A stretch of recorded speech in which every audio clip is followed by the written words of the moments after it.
welcome back to this session. Our next session is a very engaging fireside chat between senior leaders from St. Patrick's School of Quezon City in the Philippines. And they're going to be discussing the topic on global literacy skills and collaborative strategies that are required for enhancing leadership capabilities. If you have any questions for Dari and Sari, please put them under the live discussions questions tab. The stage is yours. Good morning, everyone. Welcome to EduTECH Philippines Fireside Chat. I am one of your hosts, Dr. Dari Idakanay. And this morning, I'd like to welcome also one of my colleagues, Sari E. Cruz, the president of St. Patrick's School of Quezon City, Philippines. Hi, Sari. Hi, Dari. Hi, everyone. It's a pleasure to be here today with you. Thank you. This morning, we will have a very interesting discussion. We will be talking about the global literacy skills and collaborative strategies for enhancing leadership capabilities of school leaders. And we will divide our discussion into two. We'll first talk about the global literacy skills and later on the collaborative strategies for educational leaders or school leaders. So, let's start the discussion, Sari. First is that let's talk about global literacy skills. I guess this is very important because I remember, according to the World Economic Forum 2020 and the UNESCO 2020 global literacy skills needed by young people today are the following: that they need to work in the future, they need to create innovative and produce out-of-the-box ideas, and to participate and collaborate in a global society where young people today need to be able to acquire. And very interesting is that when we talk about global literacy skills, it's an understanding of how the world is organized and interconnected. And it brings awareness of the possibilities and constraints facing many people today. And that when we talk about global literacy skills, it promotes and encourages inquiry, reasoning, problem solving, collaboration, communication, understanding of global systems and issues, of course, responsibility in the global citizenship, respect for diversity, and understanding of the skills and technologies that are very important in the 21st century.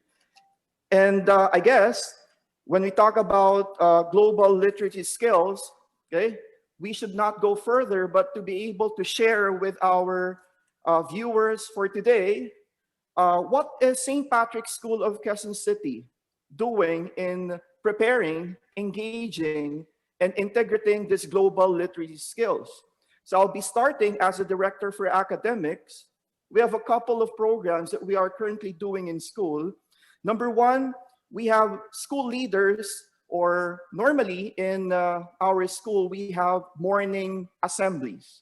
And in the morning assemblies, we have student leaders who would render morning talks.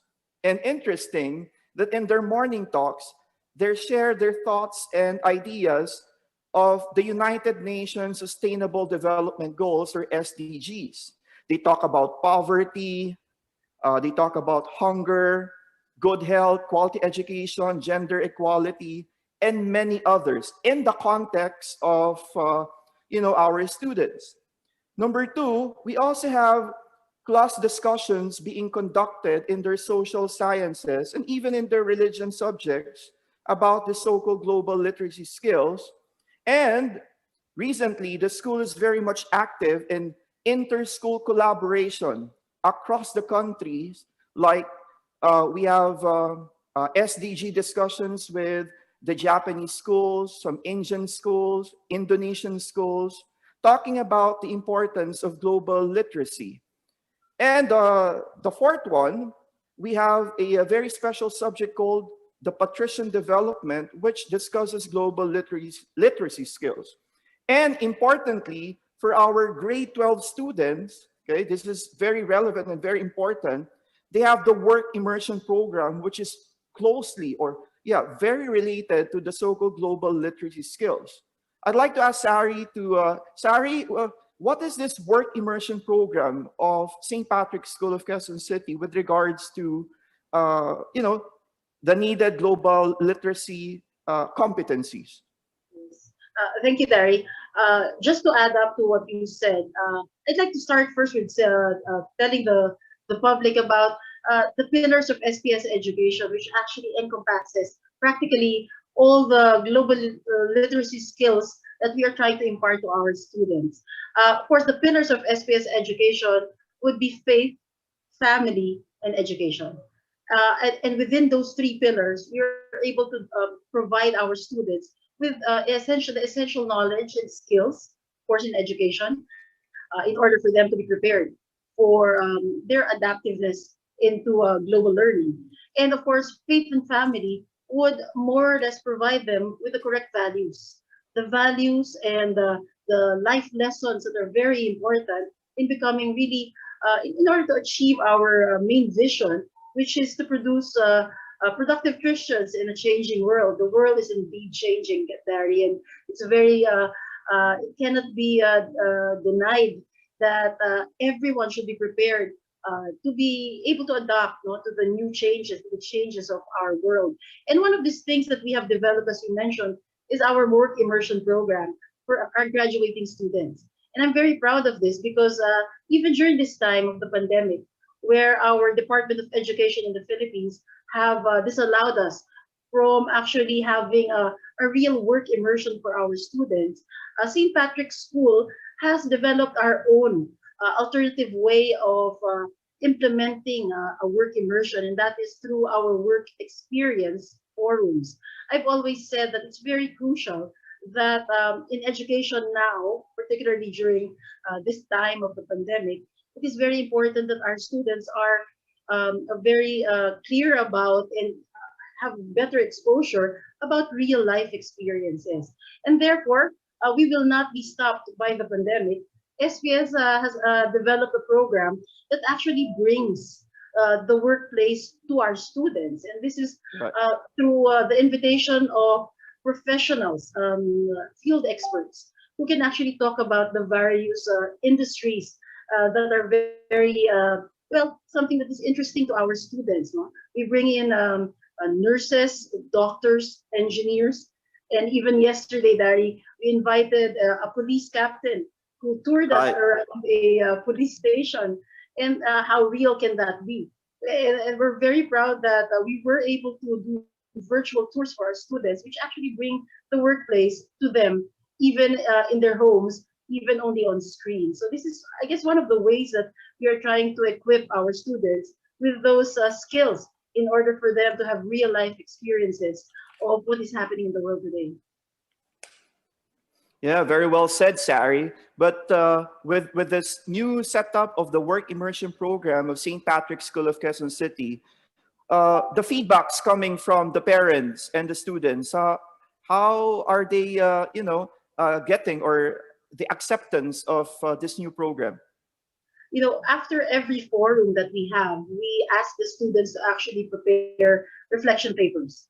And it would be nice to share what they have to say about the experience forums. And they are very appreciative of the fact that the school has given them a different avenue, a different venue in order for them to learn about the different industries in the world. So it's very well accepted. It's very well accepted.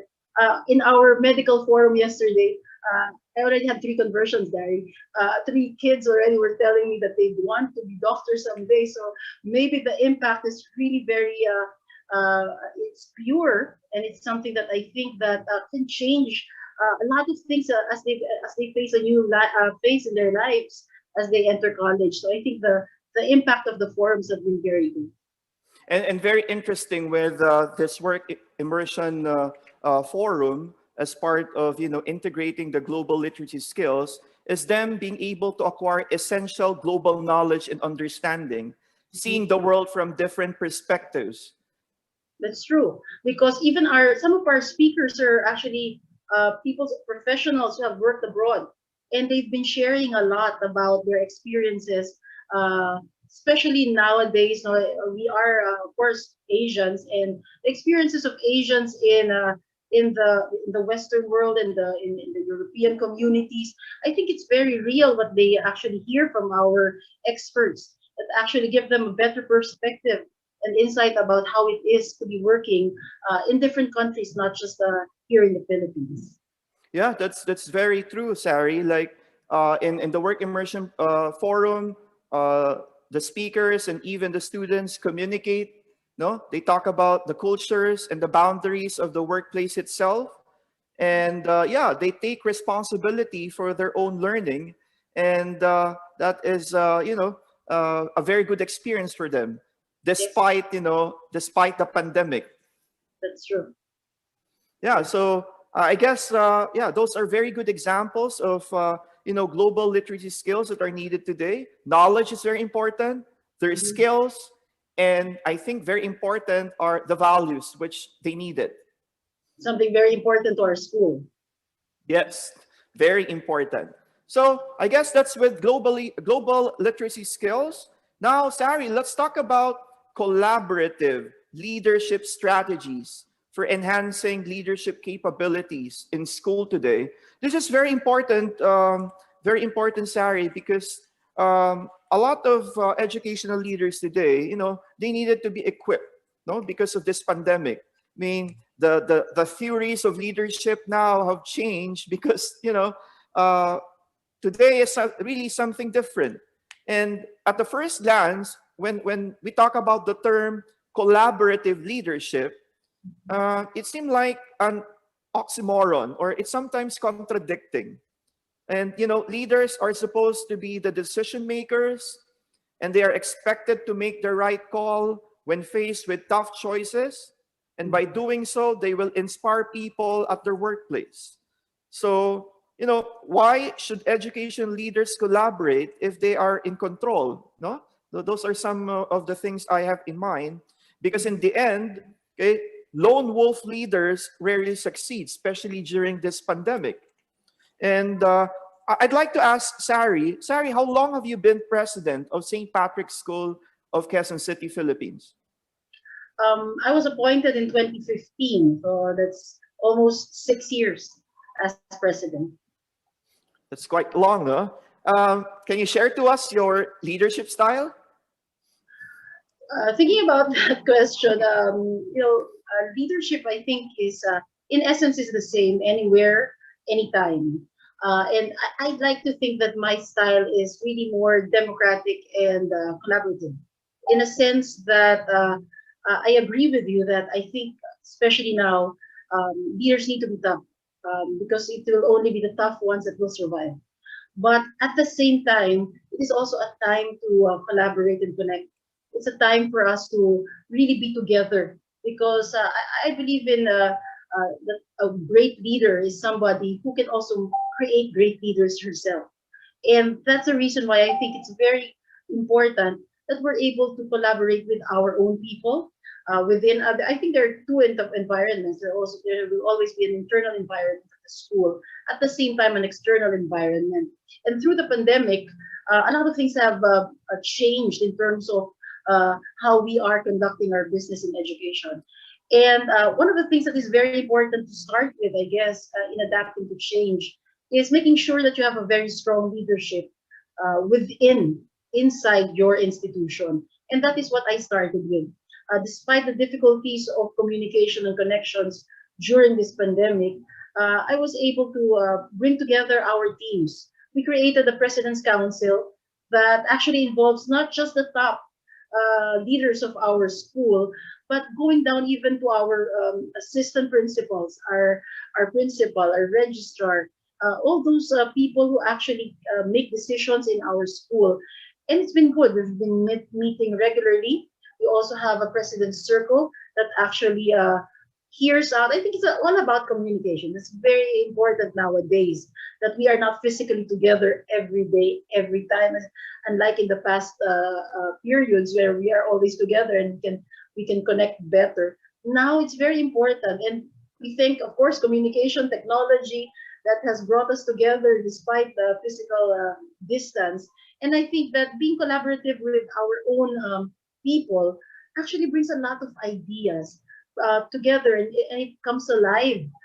As long as there is a strong person on top that actually coordinates all of the efforts and all of the ideas, it has worked for the school, despite our distance being apart from each other. So it's been very good. The leadership of St. Patrick's School has been very collaborative in the sense that everybody has a voice. We listen. Of course, at the end of the day, we still make the decisions, but every voice is heard, and every idea is something that we study and evaluate, so that all of the ideas can bring out something beautiful, which has happened to us the entire year.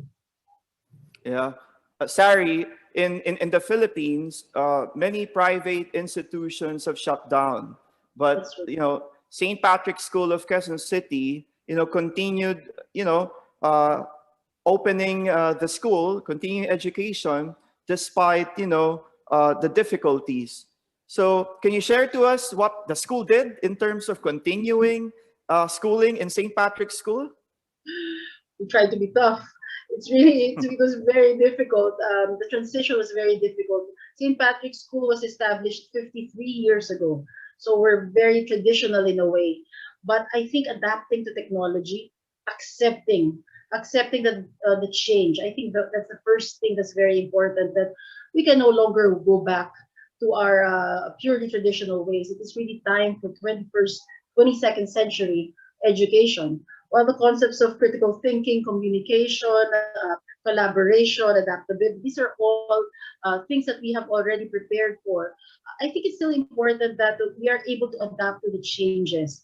And that is what we did. To be honest, like I said, we went through very tough times.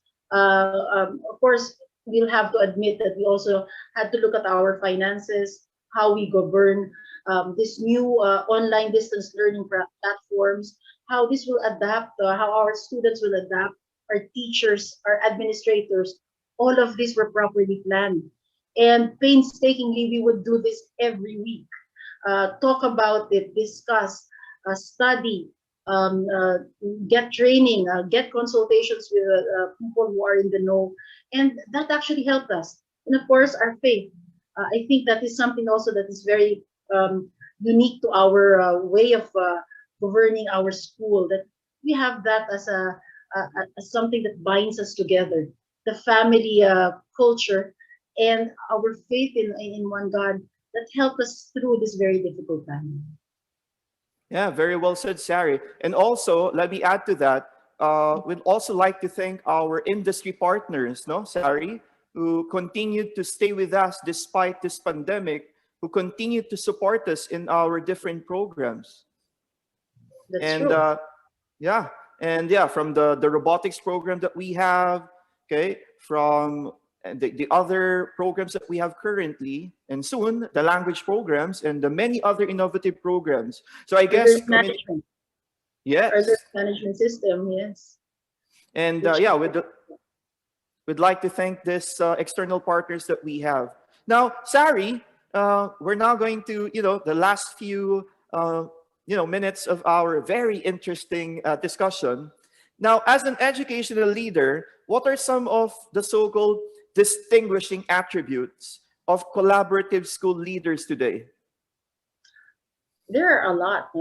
There's probably a lot that anyone can think of. But to me, I think some of the more effective and the more relevant ones today. One, of course, we need to learn technology. I think technology is something that is very essential. It doesn't matter what age you are in or what background you have been in. But I think technology, the innovativeness of current ways of education is something that is crucial to everyone. The sooner and the better one institution or one leader adopts to it, the better for us, because it is a very important tool for us to be able to bring out the passion and the mission that we have. Second, I think it's also very crucial that we are inspirations. We have that. It's not just about technical skills, our knowledge, but also to be inspirations, to be good examples to the members of our community, not just our students, but even to our teachers, to our personnel, from the lowest ranked person to the highest rank. It's very important that we are good examples so that we will be able to inspire and motivate our people. Leadership is not really just a function of management, but it is really something that comes from the heart. It's something that we should be able to do in order to move people. And this is all in preparation to achieve our goals as leaders. So I think inspiration, motivation, communication, and technology, those are very crucial uh, criteria or attributes that any leader should have during this particular time of now we are not just 21st, we're going 22nd century already in in our field of education. Very well said, Sari. Any final thoughts and message to our educational viewers or leaders out there? First of all, I'd like to thank the group who has invited me here. It's a pleasure to be able to share what we have had. St. Patrick's School has gone through so many summers and winters of our life, and we're happy to say that despite of the difficulties, we're here, mainly because probably we have never lost hope. We have always, and I share that with all of you, I think not to lose hope despite of the difficulties. We should never lose hope. Have faith in our gods, and of course, as leaders, be able to be strong enough, mentally, physically, and emotionally also, to be able to lead our communities to something that is not just, like I said, not just a job, but a mission to educate, a mission to make this world a better place through education, through quality education. Thank you very much. I guess, thank you very much, Sari. That wraps up our discussion for this morning. And thank you very much again to our viewers. As we always say in St. Patrick's School of Quezon City, as we live, we learn. Thank you very much, everyone, and have a good day. Thank you, Dari. Thank you, everyone. Bye. Thank you both for such an engaging conversation. I truly enjoyed myself, and I'm sure our attendees did too. Our next session will start in a few minutes. So if you haven't yet explored the program or bookmarked your sessions, now is the time to do so. Also, do not forget to visit our exhibition hall. There are some amazing technologies being showcased at the moment. I will see you in a bit.